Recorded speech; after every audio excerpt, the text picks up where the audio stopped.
Episode की शुरुआत में हमें दिखाया जाता है फेनरी गुस्से से जाने वाले बाई को कंफ्यूज होकर देख रहा था।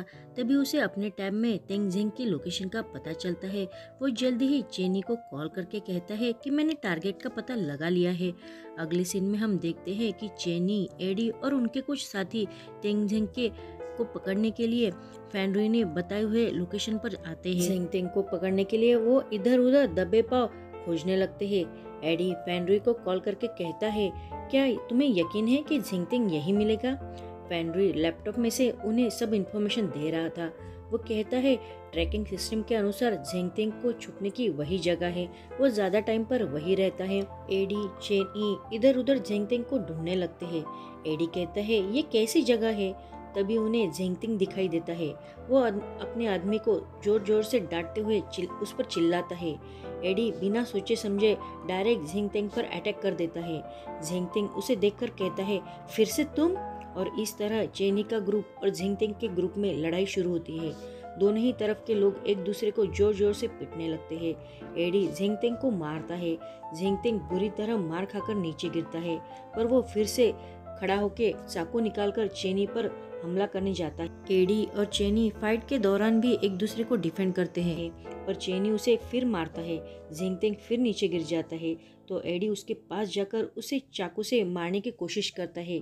ये देख चेनी उसे वहां से उठाने की कोशिश करता है। तभी जिंगतिंग के आदमी आकर उसे वहां से उठाकर भागने लगते हैं। एडी को बहुत गुस्सा आता है और वो चेनी से कहता है हमने फाइनली उसे पकड़ लिया था। चेनी भी गुस्से में कहता है पर बॉस ने हमें उसे जिंदा पकड़ने के लिए कहा है। बॉस का नाम सुनते ही एडी तो और भी ज्यादा भड़क जाता है और कहता है अगर तुम बॉस की इतनी ही सुनते हो तो फिर हम इसकी जगह पर आए ही क्यों है? अगर तुम्हें इतना गुड और ओबीडियंट बनना है तो ये सब नाटक करना बंद करो। तो चेनी भी चिल्लाते हुए कहता है बस करो तुम अब। इन दोनों की बातें फैनी कॉल पर सुन रहा था। वो दोनों से कहता है तुम झगड़ना बंद करो, क्या तुम ठीक हो? तो चेनी कहता है हाँ, पर वो एडी की तरफ देखकर कहता है थोड़ी माइनर इंजरी है बस। तो एडी चेनी की तरफ गुस्से से देख के कहता है तुम्हारा इससे कोई संबंध नहीं है। तो फेनरी कहता है हम उसे बाद में भी पकड़ सकते हैं, पर हमें अभी बॉस की बात सुननी चाहिए। ये हमारी गलती है कि हमने उन्हें बिना बताए ऐसे अटैक किया है, तो तुम दोनों झगड़ना बंद करो। तो एडी फेनरी की बात सुनकर कहता है ठीक है। वो फेनरी से कहता है कि उसे स्पाइसी चिकन खाना है और भी बहुत सी खाने की डिशेस बनाने के लिए कहता है। उन दोनों को ऐसे बातें करके सुनकर चेनी को बहुत गुस्सा आता है। एडी कहता है क्या तुम सुन भी रहे हो मैं क्या कह रहा हूँ? तो फेनरी कहता है ठीक है। वो सब लोग वो जगह छोड़ देते हैं। अगले सीन में हमें दिखाया जाता है बाई काम करके घर आता है। वो दरवाजा खोलते ही उसे फेनरी पौधे को पानी देता हुआ दिखाया देता है। उसे देख बाई शॉक होता है। फेनरी कहता है मैंने बहुत खाना बनाया था तो मैं तुम्हारे लिए भी कुछ लेके आया हूँ, कुछ ताजे फल भी है इसमें। पर बाई उसे पूछता है तुम घर के अंदर कैसे आ गए? तो फेनरी कहता है मेरे पास पिछली बार की थी, मुझे माफ कर देना। मैं तुम्हें पैसों के लिए ह्यूमिलेट नहीं करने वाला, ना ही तो पैसों का रौब झड़ने वाला हूँ। मैं सच में तुम्हें थैंक्स कहना चाहता हूँ, तुमने जो मेरी मदद की इसलिए मैंने तुम्हारे सब काम आसान करना चाहता हूँ। तो बाई कहता है मुझे पता है मैं तुमसे नाराज नहीं हूँ, वो तो बस। तो फेनरी कहता है ये सब उस लड़के के कारण हुआ है ना? तुम फ्यूचर में फेमस डॉक्टर बनने वाले हो तो तुम्हारी कीमत बहुत ज्यादा होगी, 100 मिलियन युआन से भी ज्यादा। तो बाई कहता है तुम ये ऐसे क्या नॉनसेंस बातें कर रहे हो, जाने दो, तुमने क्या लाया है मेरे लिए? तो फेनरी कहता है चलो अंदर जाकर बात करते हैं। और वो दोनों खाना लेकर अंदर जाते हैं। फेनरी ने बहुत सा खाना लाया था। वो बाई से कहता है एडी को स्पाइसी फूड बहुत पसंद है, पर मुझे डर था कि तुम इतना स्पाइसी खाना खाते हो या नहीं, इसलिए मैंने तुम्हारे लिए वेजिटेबल भी बनाए हैं।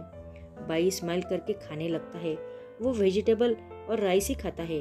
फेनरी उसे देखकर स्माइल करते हुए कहता है तुम्हें सिर्फ वेजिटेबल ही नहीं खानी चाहिए। वो फेनरी को थोड़ा सा मीट का पीस देता है और कहता है इसे भी खाओ। बाई फिर से खाना खाने लगता है। बाई उसे पूछता है खाना कैसे लगा? तो बाई कहता है वेजिटेबल तो बहुत ही अच्छी बनाई है। फेनरी उबासी लेता है। तो बाई उसे कहता है क्या तुम थक गए हो? तो फेनरी कहता है नहीं, मैं थोड़ा रात को देर से सोया था ना, इसलिए। मेरी चिंता मत करो, तुम ज्यादा से ज्यादा खाना खाओ। तो बाई कहता है तुम्हारा क्या, तुमने खाना खाया? तो फेनरी कहता है, हाँ, मैंने थोड़ी देर पहले ही खाया। जब मैं खाना पका रहा था तभी मैंने थोड़ा खाना खाया। ये सुनकर बाई खाना खाने लगता है और फेनरी उसे देखकर वही सो जाता है। बाई कहता है, तुम बहुत से अच्छा खाना बनाते हो। पर फेनरी की तरफ से कोई जवाब नहीं आता। तो बाई उसकी तरफ देखता है, पर तब तक फेनरी सो चुका था। तब बाई उसके पास जाकर उसे उठाने की कोशिश करता है, पर फेनरी तो गहरी नींद में था। बाई को फेनरी की तरफ एक लगाव सा हो जाता है। उसे याद आता है कि वो दोनों इससे पहले भी एक साथ सो चुके हैं। बाई फेनरी की आंखों को टच करने ही वाला होता है, तभी फेनरी नींद में बाई की बाहों में गिर जाता है। बाई उसे बहुत प्यार से बस देखता ही रहता है। बाद में वो उसके सर के नीचे पिलो डालकर वहां से उठने लगता है, पर फेनरी टर्न होता है। बाई का हाथ उसके सिर के नीचे होने के कारण वो भी उसके साथ वही नीचे सो जाता है। सुबह का सीन दिखाया जाता है। फेनरी सुबह रोमांटिक मूड में नींद में ही बाई के बहुत करीब आता है, उसके ऊपर अपना हाथ फिराने लगता है। बाई को भी ये बहुत अच्छा लगता है, पर फेनरी का हाथ बहुत ही नीचे चला जाता है उसकी पैंट में। उसी वजह से बाई नींद की आँख खुल जाती है। वो कहता है, फेनरी तुम, और जल्दी में वो बाथरूम चला जाता है। फेनरी उसकी आवाज़ से उठ जाता है और उसे समझ आता है कि उसने बाइक के साथ क्या किया है। वो बहुत ही शर्मिंदा होता है। अगले सीन में हमें दिखाया जाता है कि फेनरी अपने हाथों को ही देख रहा था। तभी वहाँ एडी आता है। एडी उसे पूछता है, तुम्हारे हाथ को क्या हुआ है? तो फेनरी कहता है, मैंने ऐसा कुछ किया है जो मुझे नहीं करना चाहिए था। तो एडी कहता है, और वो क्या है? तो फेनरी कहता है, मैंने उस लड़के के साथ कुछ नौटी हरकत की है, पर वो इतना भी छोटा नहीं है जितना मैं सोच रहा था। एडी कहता है, तुमने जरूर कुछ गलत किया है। क्या किया है तुमने? मुझे बताओ जरा। तो फेनरी कहता है, नहीं, तुम मुझ पर हंसोगे। तभी वहाँ चेनी दरवाजा खोल के अंदर आता है और वो एडी और फेनरी को ऐसे साथ में हंसकर बातें करते हुए देखकर जेलस फील करता है। फिर वो उनके पास आकर एडी की कॉलर पकड़कर उसे वहां से उठाकर खुद उसकी जगह बैठकर फेनरी से पूछता है कि तुम्हारा इन्वेस्टिगेशन कैसे चल रहा है। तो फेनरी कहता है, वो सब छुप गए हैं। अगर स्कूल में 100 बच्चे ड्रग्स लेते हैं तो 5 ही सामने आकर कंप्लेंट करते हैं। सब स्टूडेंट एक दूसरे के कांटेक्ट में है। असली विलन का तो पता चलना बहुत मुश्किल है। स्टूडेंट एक दूसरे से बहुत तरीकों से कांटेक्ट करते हैं, जैसे कॉल, मैसेज या किसी जगह पर मिलने जाना। ये इतना आसान भी नहीं है। पर चेनी कहता है, कुछ भी हो पर हमें ये करना ही होगा। इसमें इयान का रेपुटेशन का सवाल है। आगे हमें क्लासरूम का सीन दिखाया जाता है।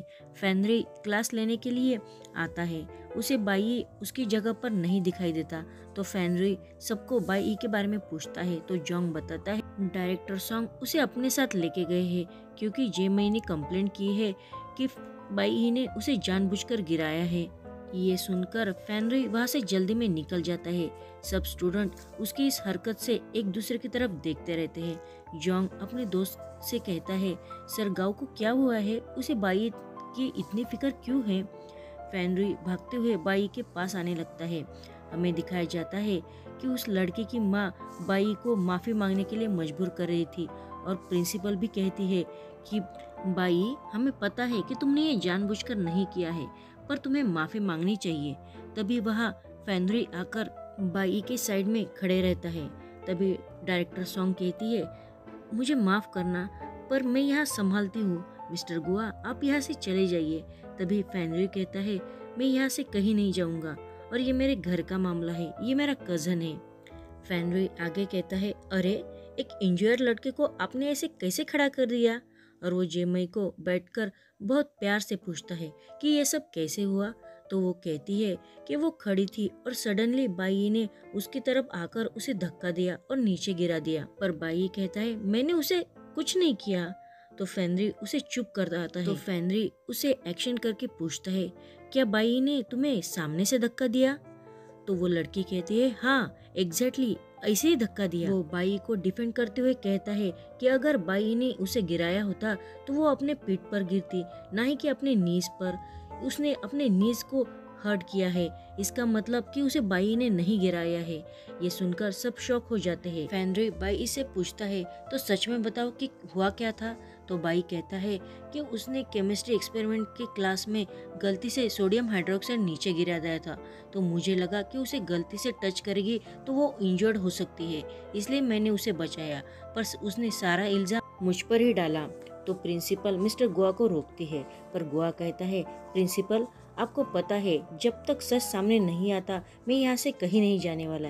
ये मेरे फैमिली की इंसल्ट हुई है, अब मैं चुप नहीं बैठ सकता।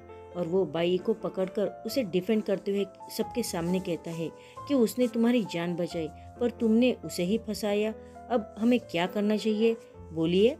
बाई तो सिर्फ फेनरी को ही देखे जा रहा था। बाद में दोनों साथ साथ बाहर बहुत हैप्पी मूड में दिखाई देते हैं।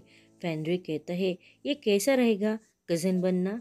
तो बाई कहता है, पर हमने डिसाइड किया था कि ऐसा प्रिटेंड करेंगे कि हम एक दूसरे को जानते ही नहीं। तो फेनरी कहता है, अगर तुम ऐसे मुसीबत में होंगे और मैं कुछ ना करूँ, ऐसे कैसे हो सकता है? फेनरी थोड़ा सोचते हुए कहता है, तो क्या तुम मुझे सुबह की गलती के लिए माफ़ कर सकते हो? पर बाई अपना टॉपिक बदलते हुए कहता है, क्या तुम्हें यकीन था कि मैंने उसके साथ कुछ भी गलत नहीं किया है? तो फेनरी कहता है, ऑफ कोर्स, क्योंकि अगर तुम्हें उसे बुली भी करना होता तो तुम ऐसे स्टूपिड ट्रिक नहीं यूज करते। बाई स्माइल करने लगता है। फेनरी कहता है, तुम ऐसे स्माइल क्यों कर रहे हो? तुमने मुझे माफ किया या नहीं? और वो टर्न होकर जाने लगता है। बाई खुशी में पीछे से आकर उसे पकड़ लेता है। फेनरी भी शॉक होता है और वो दोनों रोमांटिक माहौल क्रिएट करते हैं। बाई कहती, क्या तुम आज रात मेरे घर डिनर के लिए आना चाहोगे? तो फेनरी कहता है, श्योर, और वो दोनों खुशी खुशी वहाँ से चले जाते हैं।